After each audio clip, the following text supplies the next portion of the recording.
You were made for creativity, learning, problem solving, and of course, action. On the Incredible Mind podcast, you'll hear from neuroscientists, psychologists, doctors, artists, and others whose work expands our understanding of how the brain works, where things can go wrong, and what simple, everyday steps you can take to make the most of the unique intelligence you were born with. The incredible mind I'm talking about is yours. We're kicking things off with a series of conversations about creativity and the mind. In this episode, my guest Anna Palumbo speaks about music, how it interacts with the brain, how music therapy can be used to treat everything from autism to strokes, and why everyone, and I mean everyone, should improvise. Let's get started. Welcome, everyone, to Incredible Mind Podcast with me, your host, Michelle Cross-Smith. And today we are speaking with Anna Palumbo. Anna is the research manager at the Nordoff Robbins Center for Music Therapy at NYU, New York University. So our conversation today is about music and what it does to your brain, whether you are listening or playing, how music can be used in therapy, and then also how to apply this information in your daily life. Anna, welcome. Thank you so much for coming today. To kick things off, can you tell us about your center and your work? Sure. So I'm seated here right now at the Nordoff Robbins Center for Music Therapy. We are part of New York University, but run as a clinic separately. So we see around 80 clients per year. Predominantly, the clients who come here are autistic children, and we work on development and just self-expression and social engagement, musical engagement. But we're also a training center, so we train graduate students in music therapy as they become credentialed as music therapists. We also have a post-master's training in music therapy. So this is an advanced certification in the Nordoff Robbins method for music therapy. And I'll get back to that in a second because it's a certain kind of music therapy that links very closely with my research. And the other thing that we do here is research. From the very beginning, when Nordoff Robbins music therapy began in the late 60s, early 70s, the originators of this method, Paul Nordoff and Clive Robbins, recorded everything they did because they felt that they were observing this true nature of why it's so important to engage with music. And they wanted to be able to share it and also understand these transformations that they were witnessing. So we continue that to this day and try to continue to unpack why does music help?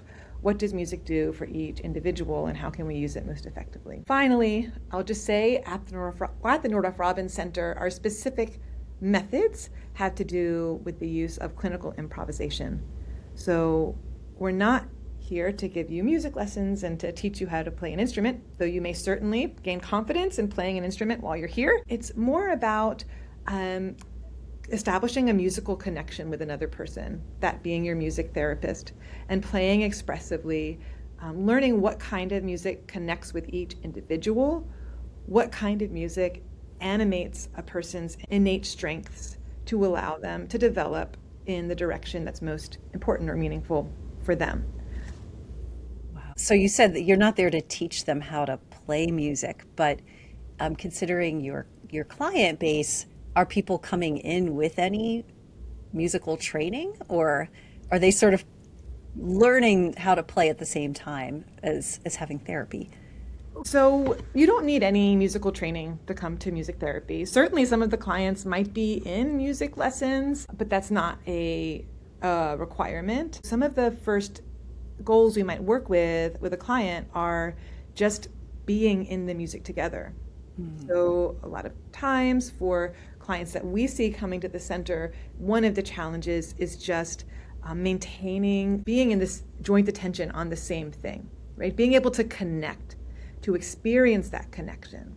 And so it could be that they're playing a drum and they're just maintaining the same beat and we are in the same place. And from that place, there can be a crescendo or an acceleration or a louder, softer, and this movement together in the music. And what the music therapist is doing is continually trying different styles, modes, different types of musical dynamics to see what kind of music gets each participant engaged, what kind of music turns on that aha and makes them want to orient to the music rather than saying, hey, do this and then I'll give you that. Oh, that's so interesting. And do your clients come in having any sense of what they like in terms of music? Do they discover it during the course of therapy? You know, some clients come in nonverbal or non-speaking. Okay. Right? Yeah. So for these clients, their parents might tell us that they listen to a certain kind of music at home. Yeah, and then we will build from that. In my research in stroke rehabilitation, most of the time I was able to talk with these individuals and say, well, what do you like? And then we start from there. Certainly. When some people say, as you point out before, oh, I used to play flute or piano in high school, so they have a little musical literacy, and others are just exploring for the first time other than whatever they did recreationally in their life. I really like that because in our culture, we've really come to think of music as you only do it if you're really good at it, that it's some sort of performance always, and that you have to meet a certain criteria to play. But that's a more recent development, really, right? Music is part of being human. Totally. I mean, one of my, I'd say, greatest motivations for my work is to encourage everybody to feel confident and engaged with their musical self. We are all musical, all of us. And so to be able to harness that really connects you to a strength of your own personal strengths, right? And a new way of engaging. Absolutely. Well, that actually leads me to one of my questions is how did you get into this field? What brought you here? Oh man, that's a long story. Oops. Okay. Well, let's give it a try. I'll give you the cliff notes. I mean, I'd say every time you meet a music therapist, because it is a growing field, one of the first questions people ask is, how did you become a music therapist? Because it's not something many people these days grow up and say, oh, I want to be a music therapist, right? It's not as known yet, though it's a growing field. I would say that I always had these dual passions in my life. Music, I'm primarily a singer, but I also grew up playing piano and now I play guitar. And music just stirs something in me where it brings me so much joy and it makes me want to share it and connect with people. It has this power that draws me to it and to sharing it. And so I've always loved music. And then I've always loved science.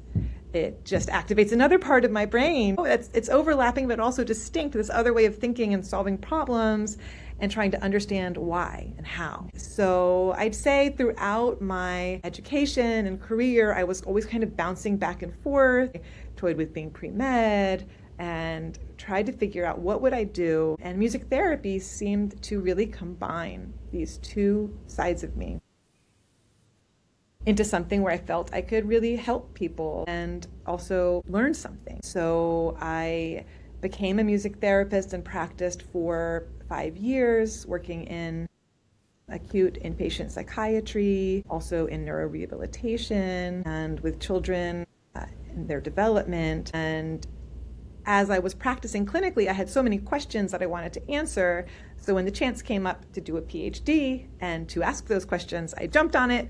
And that's how I ended up here today. That's so cool. It's not the first time I've heard talking to people who are exploring some form of creativity in science that it tends to be this dual passion of the subject they're studying plus the science of it. Yeah. So I really like that. Yes. I think Daisy Fancourt has that new book, The Art Cure. And the first chapter, she tells this story. And I was like, oh, we need to have coffee. Daisy, if you're listening, let's have coffee. I don't know that book, but I'm going to check it out. Yes, so, The Art Cure. Yes. Okay. Wonderful. My sister is a visual arts therapist. So this makes sense to me. It's really cool. Right. I mean, music has this capacity to bypass our defenses. So we can talk ourselves in loops around something that we're trying to understand. But the minute you get into a creative medium, be it art or music, there is this other way of expressing and feeling that brings out new ideas that maybe were hidden beneath our normal thought pattern loops, whether they be defenses or just patterns. So we know that creative individuals have more functional connectivity between executive and default mode brain networks. And I'd say we don't know the science behind why do we have these aha moments when we're being creative, but I think something about this functional connectivity between networks that are expected to be distinct, right? The like thinking planning network and the self-referential like default mode mind wandering network should be distinct, but yet in creativity they're engaging or switching. And that's, I think, part of what makes creativity so powerful. Absolutely. You're getting into the science of this, and I think that's the perfect opportunity to get started with that. So I have two questions for you. One is, what happens in our brains when we listen to music? And then what happens in our brains when we play music, whether it's singing or playing a guitar or whatever? Yeah. Well, music is one of those things that activates so many parts of your brain, right? So, for example, when we were doing our fMRI study on music improvisation, we wanted to choose a part of the brain that we expected to not be active. So we thought, oh, how about the visual cortex? This is an audio task. So the vision parts of the brain should not be active. Wrong. And that's not a unique finding, right? Just listening to music activates the motor areas of your brain. Motor areas meaning the physical movement part of your brain? Right. So the primary motor cortex, the areas of your brain that would cause you to move. This is especially true if it's a piece that you've played before, right? Mm-hmm. And so maybe you have this habit in your brain where you're thinking about playing it, but it's not a requirement. Just listening to music engages your motor cortex. And this could relate to dancing. I don't think we know the science of exactly why, but we know that music is not just something that goes and activates your auditory cortex and is something your brain processes as just sound. Okay. Music is social. Music engages movement. Music is something that, although we hear it, we also are accustomed to seeing people interact with it and seeing people play.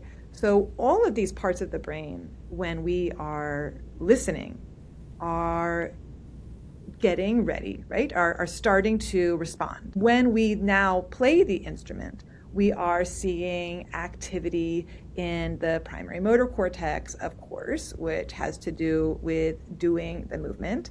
We also see activation in the supplementary motor area, which is a timing and sequencing part of the brain that has to do with planning your movement. We know through studies of individuals who have had a stroke and through individuals who have not, that there is functional connectivity between our auditory and motor areas of the brain. So in a task, this is a study by Pablo Repolles, who was my PhD mentor, and in this study, participants were asked to listen to a piece of music and just tap along. And there was functional connectivity. That means that the brain areas were active at the same time. So there's joint activation in the auditory and motor areas among healthy individuals, and this was reduced in individuals after having a stroke, even with mild stroke. However, an intervention involving playing music restored the functional connectivity between these auditory and motor areas to the same levels as the healthy individuals. Wow. And this was not a complex task. This was just learning to play a melody on a keyboard, mm-hmm. or learning to play that same melody on tone pads that were put to the same scale as the keyboard, right? So very simple, just moving to music restored this functional connectivity, which is exciting because even in individuals who are adults, who have a lesion from a stroke, their brains are responding and changing to the music with just very basic tasks of playing a melody. Now, when you talk about a stroke, what really is a stroke? My husband had a stroke, and that in fact impacted his vision. Yeah. So would you not expect any interference with music if his stroke was in the visual part of his brain? It really depends on where the stroke is and where each artery connects. I'm not a neurologist, so I'm not an expert Right. on which arteries go Yeah, exactly yeah. where.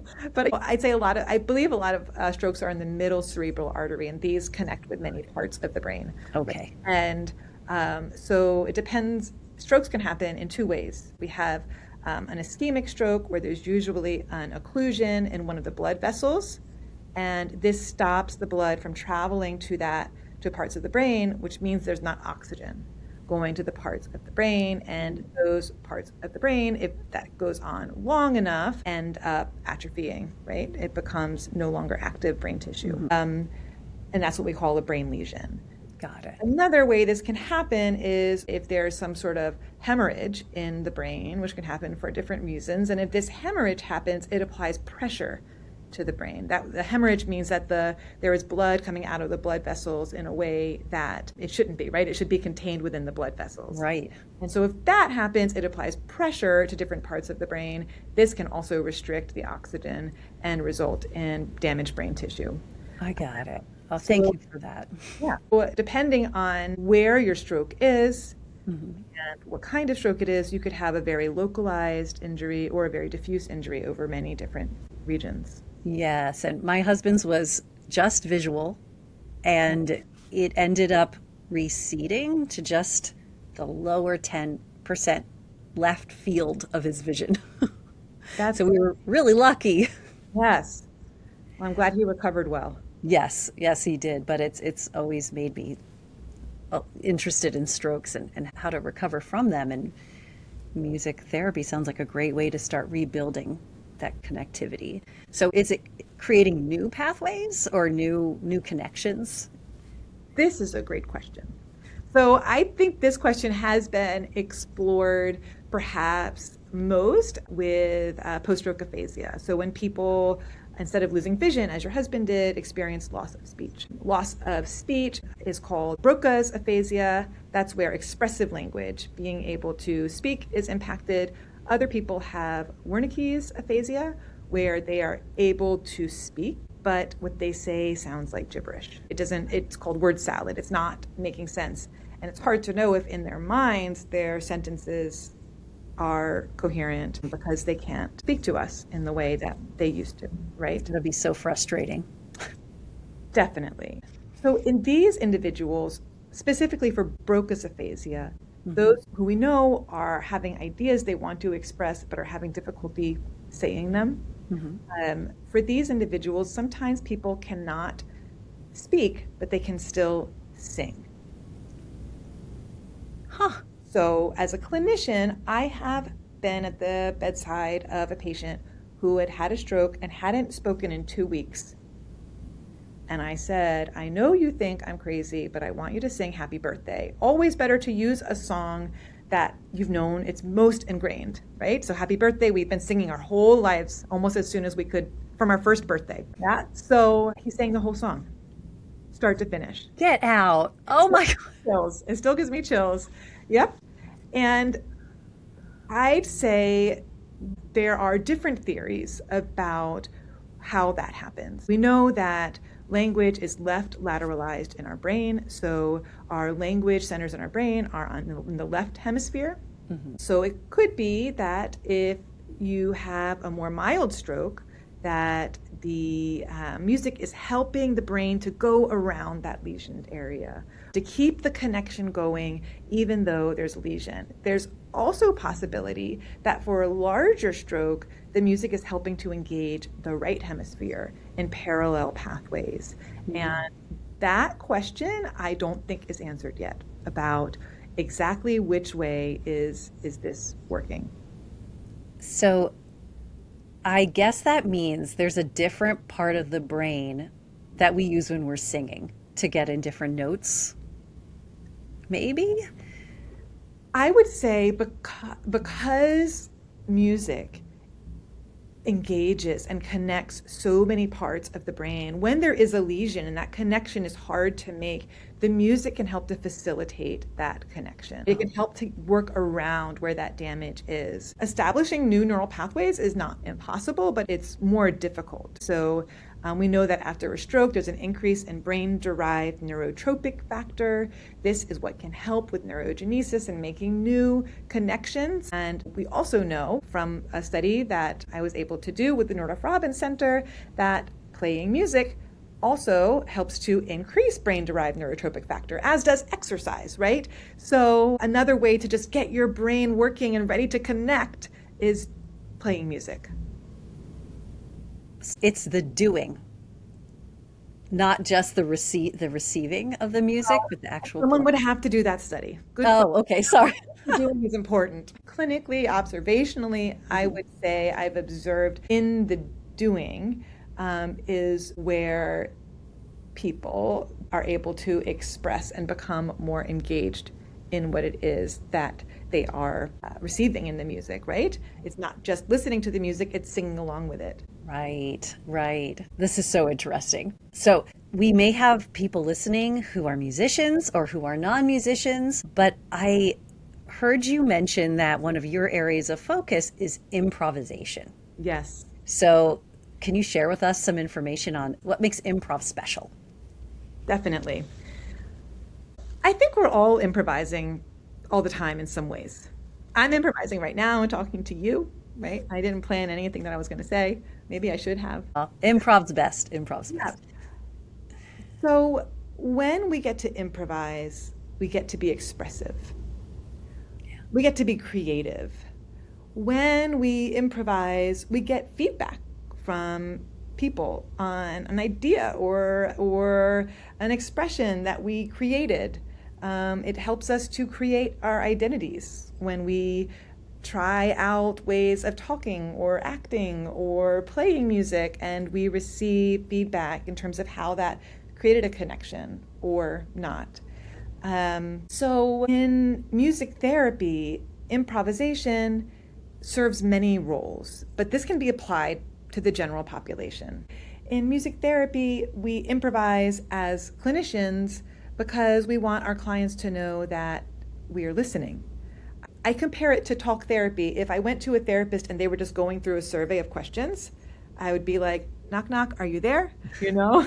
But the therapist is constantly talking to you and you say something and they respond in a certain way. We do the same thing in a musical conversation, that someone plays one thing and then we respond with another idea and there's this back and forth.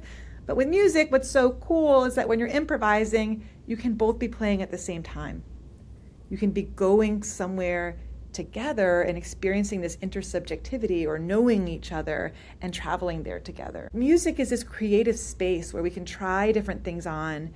Music is a creative space where you can take risks, and that can be an important part of development and change, especially after something like a stroke. This ability to take a risk and try something and maybe succeed, maybe fail and try again. And these are things that have come up in recent scales, one by Daisy Fancourt on this idea of emotional regulation and creativity, how being creative also requires this stance of emotional regulation because we have to be willing to fail. We have to be willing to try things. But also what I think as clinicians we've always observed is that when we allow people to be expressive when they're playing, they're more engaged. And as clinicians, especially in the Nordhoff Robbins approach, we're always interested in harnessing intrinsic motivation. Mm-hmm. No matter who your client is, but especially let's say in stroke rehabilitation where someone might be doing many repetitions of a movement that they used to be able to do all the time, and they're experiencing a lot of frustration and sadness and anxiety about their body. If we can make that movement motivating and interesting, that's helpful. And when people improvise, there's this element of creativity and expression that we have observed clinically make it more interesting, more motivating. And so what my research has done has shown that actually, yes, we can show that improvisation makes playing music more rewarding. People say it's more rewarding. Their physiological responses, like their skin conductance, shows us that it's more rewarding, and their heart rate shows us that it's more rewarding, and their brain activation in the ventral striatum, which is a reward area of the brain that is activated for rewarding tasks like financial gains, but also music, is enhanced when people are improvising compared to conditions where we just ask them to do something like maintain the beat or play in a very constrained way. So something about getting to be expressive in music animates us. For the general population, what I always like to say is whether you're playing music or you're listening to it, express yourself and you'll get more out of it. Absolutely. You mentioned something about intrinsic motivation. That is a term that maybe not everyone's familiar with. So can you explain it a little bit to us? Definitely. So there's two kinds of motivation: intrinsic motivation and extrinsic motivation. Extrinsic motivation, let's say you're a student and you want to get an A. Maybe you're a kid and your parents say, if you do the dishes, I'll give you an allowance. You do something and you get an external reward, and that makes you want to do it more. Intrinsic motivation is when you do something because you take pleasure in it, because you find it appealing. Just the doing of it, right, is what motivates you, that you like to do it. Right, you want to do it. It's your choice. You're doing it because you're drawn to it. That's super powerful. And so with music, we can get people engaged in something that's meaningful to them. And when we get there from that point, that's where I think the most growth is possible. Absolutely. When you talked about improv and how great it is, and that it can be intrinsically motivated or motivating, I think one hurdle that many of us might have is that feeling of, well, what if it sounds terrible? What if my improv just sucks? And then you're applying this sort of internal yet almost external judgment on your own playing. So how do you get past that? Totally. Well, okay, so there's some really interesting dialogue happening in the neuroscience community on what's happening in your brain when you improvise music, and it connects so well with some of what you're saying here. I mentioned before there's this executive brain network and the default mode network. When jazz improvisers improvise, it seems to be that their executive network, which is the planning for the future and also self-monitoring, am I making a mistake? That part where you're saying, is this right? That part seems to go down. And the default mode network, which is thinking about the self and connecting to others and mind wandering, that seems to go up. This started with a study that was done by Charles Lim on improvisation and jazz improvisers. But when similar studies were done with classically trained musicians who were not trained in improvisation, there was an increase in the executive network, not the default mode network. Since then, there have been back and forth studies, and it seems to be that there's some consensus around, well, both networks are becoming active, and they're maybe even becoming co-active, which is interesting, or at least actively, quickly switching back and forth. Going back and forth. But to answer your question practically, for a person, how do you get over that hump? Even if you've never played an instrument before and you want to do something and express, in a therapeutic space, we say, well, we want to make the environment safe and affirming and accessible. So we introduced instruments that are accessible. We have a telephone, which has little bars on it for each note of the scale. And we take out the half steps, so there's no dissonance. And there's no notes that you can strike that are going to sound, that was bad. So there's little tricks you can do. But I think the most important thing is to find a space where you're around people, or maybe you're just listening to yourself, and you create a space where it's okay to make a mistake. Yeah. It's okay to explore and try things.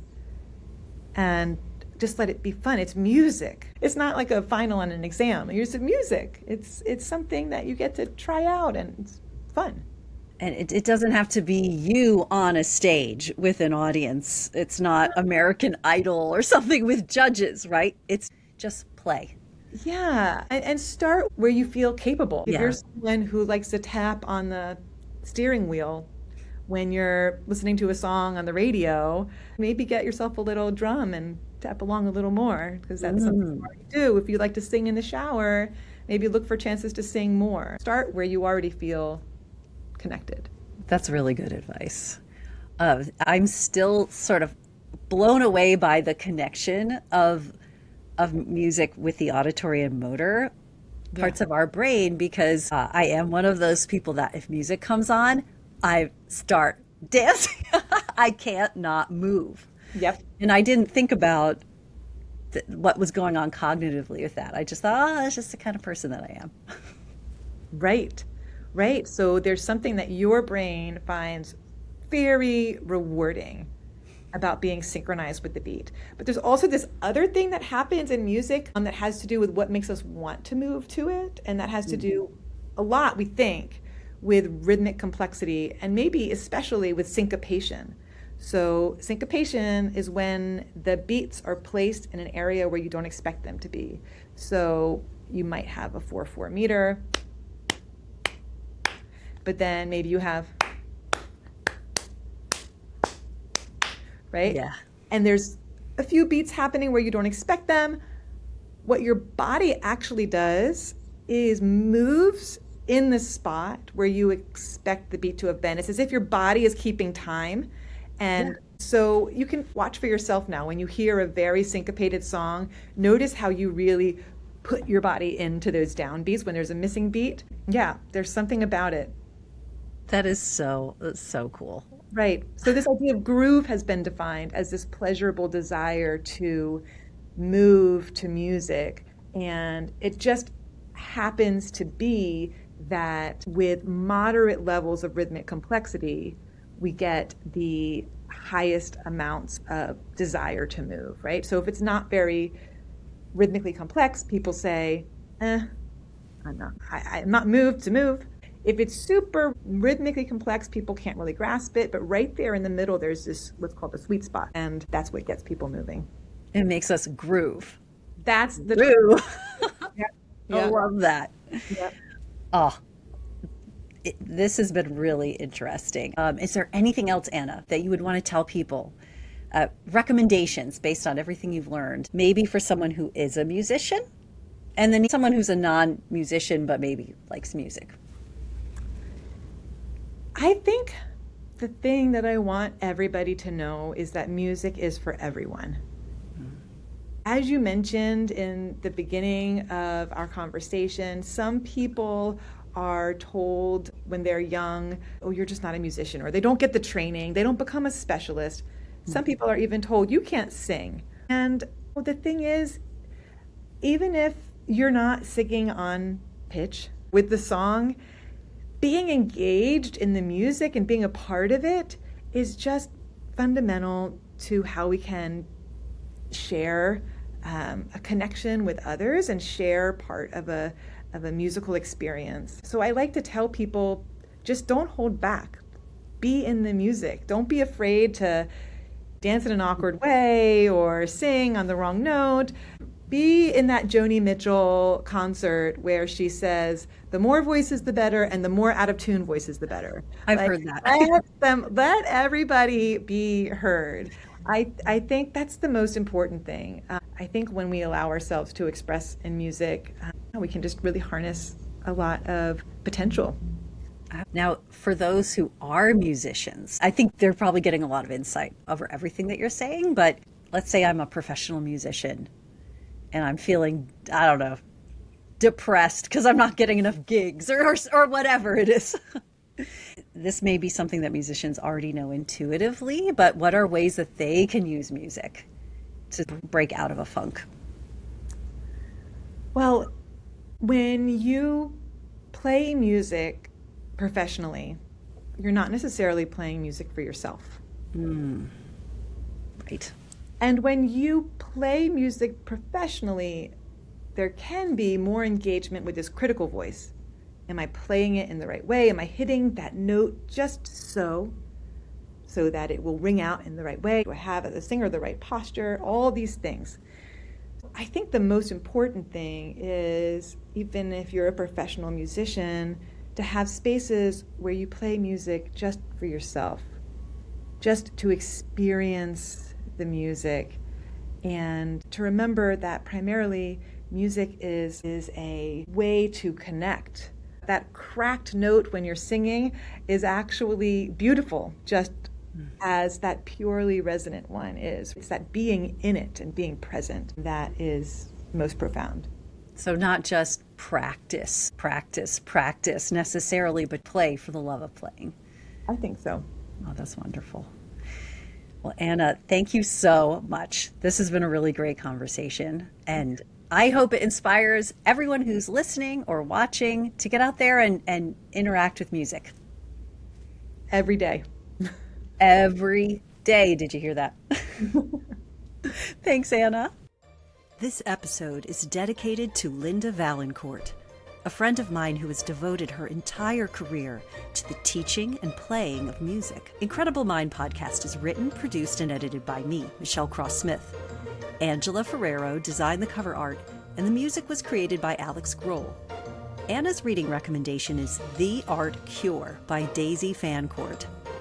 For more information about Incredible Mind, check out our website at incredible-mind.org. Thanks for listening.